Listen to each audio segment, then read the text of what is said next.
Hoje eu quero compartilhar com você sobre o texto bíblico que eu acredito que é o mais conhecido em toda a humanidade.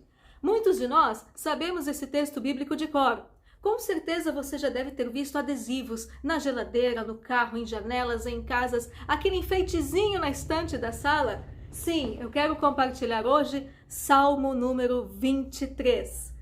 Às vezes ele é tão conhecido que nós podemos passar a vida sem compreender a profundidade do texto bíblico do que Deus quer falar conosco através da sua palavra.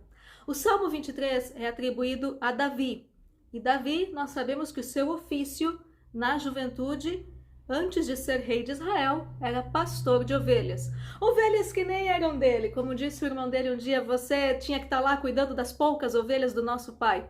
As ovelhas eram do pai dele, eram poucas, conforme o seu irmão falou, mas ele cuidava com zelo e carinho as poucas ovelhas do seu pai, e alguns salmos, conforme a tradição, foram compostos enquanto ele ainda era pastor, porque os salmos eles são músicas, e os salmos atribuídos a Davi são músicas que ele fez para louvor de Deus, para a glória de Deus, e inclusive com instrumentos que ele mesmo construiu. Ele era um músico completo. Compunha, construía instrumentos, tocava instrumentos e, inspirado por Deus, ele colocou muitos salmos na palavra do Senhor. E o livro dos Salmos eu sempre acho maravilhoso como ele expressa diversos sentimentos humanos, desde a mais alta alegria até a mais profunda tristeza, e tudo para louvor a Deus e tudo para nosso ensinamento hoje, por todos os séculos e séculos. E queridos, o Salmo 23 é tão conhecido, mas quais são as profundidades que eu gostaria de compartilhar? Primeira coisa, o verso 1. O Senhor é o meu pastor, nada me faltará. O nosso Senhor e Salvador Jesus Cristo, no Evangelho de João, capítulo 10, ele explica que ele é o bom pastor. Eu vou ler aqui João 10, verso 11. Eu sou o bom pastor dá a vida pelas ovelhas. Então, partindo do princípio que, espiritualmente falando, o maior de todos os pastores, o sumo pastor, como diz a palavra do Senhor, é Jesus Cristo, e ele ordena em sua obra pastores humanos para cuidar de nós, nós vemos que o ofício pastoral é um ofício de cuidado e um ofício em que Davi coloca que Deus é o seu pastor. E nós vemos essa confirmação em Cristo. E Deus, sendo nosso pastor, e se nada nos faltará, nos reflete muitas vezes a pensar o que realmente são necessidades. Uma vez eu estava em uma aula de economia e estavam explicando, existem necessidades que nós realmente temos e necessidades que nós só achamos que temos, mas na verdade nós não temos. Então, refletindo sobre esse nada me faltará, nós corremos o risco de ficar frustrados, achando que não vai nos faltar. Na verdade, é a saciedade dos nossos caprichos, é a saciedade dos nossos desejos humanos. Mas não são as nossas necessidades aos nossos olhos humanos, mas a palavra do Senhor, se nada nos faltará, são as nossas necessidades aos olhos de Deus. Deus sabe o que realmente nós precisamos. Então, o que eu realmente preciso? É descansar e saber que o nosso bom pastor, Jesus Cristo, ele sabe do que realmente nós precisamos. Então, esse nada me faltará, muitas vezes nos frustra, porque nós não entendemos que não quer dizer nossos caprichos, mas sim as nossas verdadeiras necessidades. E nesse mundo nós passamos por aflições, nós passamos por desertos, mas quando nós nos submetemos ao pastoreio de Cristo, ele vai suprindo, ele vai nos conduzindo. E de que jeito? Olha só o verso 2. Ele me faz repousar em pastos verdejantes e leva-me para junto de águas de descanso ou águas tranquilas. E assim ele refrigera a nossa alma. Há um momento em que eu penso que me faz repousar em pastos verdejantes, também eu posso crer que existem pastagens que não são verdejantes. Porque colocando Cristo como pastor e nós como suas ovelhinhas, o que mais uma ovelha quer do que um pasto verdejante e uma água tranquila?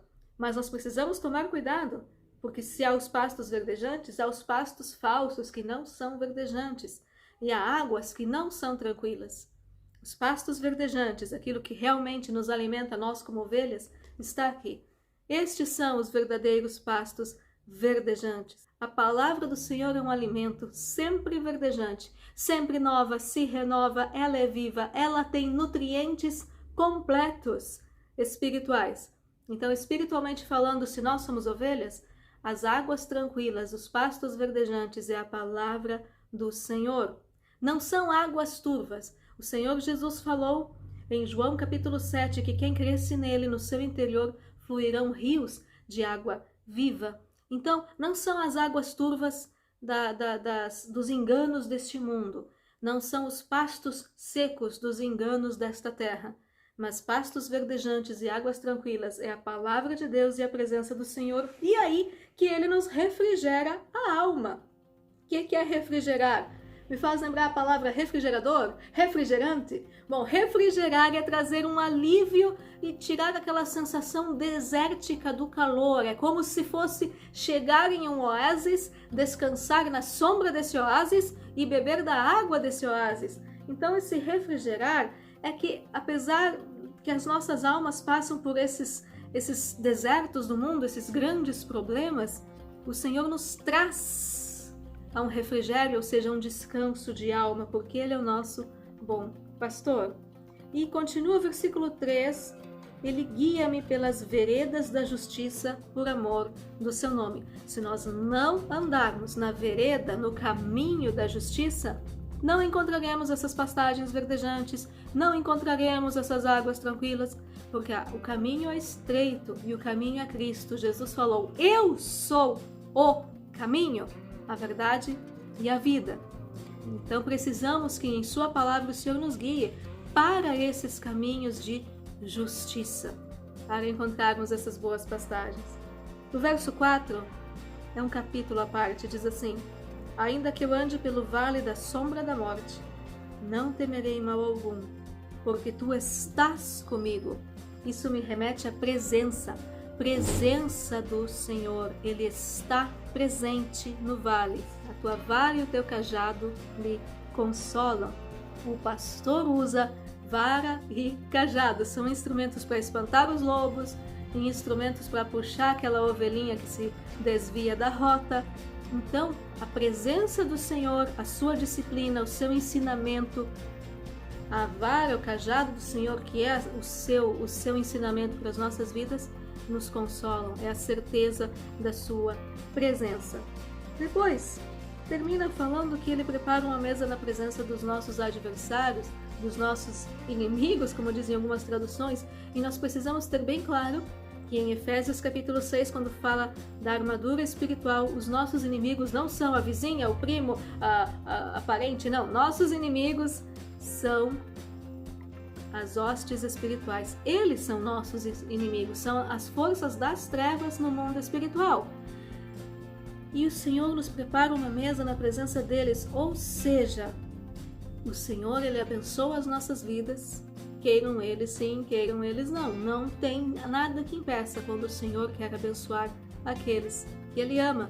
E termina dizendo, bondade e misericórdia certamente me seguirão. Eu lembro de Deuteronômio 28, que fala que quando obedecemos ao Senhor, as bênçãos nos seguirão. E habitarei na casa do Senhor para todo o sempre. A Bíblia inteira nos estimula a buscar a casa do Senhor. Eu tenho vários vídeos que falam sobre isso. Então, queridos, que essa profundidade do Salmo 23 nos faça compreender que somos ovelhas do Senhor, mas devemos viver guiados pela sua palavra, porque há pastos verdejantes, há sim águas tranquilas. Queridos, eu estou aqui na casa da minha mãe, passeando com a Bíblia que ela me emprestou. Lá em casa sempre aparecem os meus ajudantes, e aqui ó, o meu ajudante é o Tom. Então, deem tchau pro Tom. E até o próximo vídeo, queridos!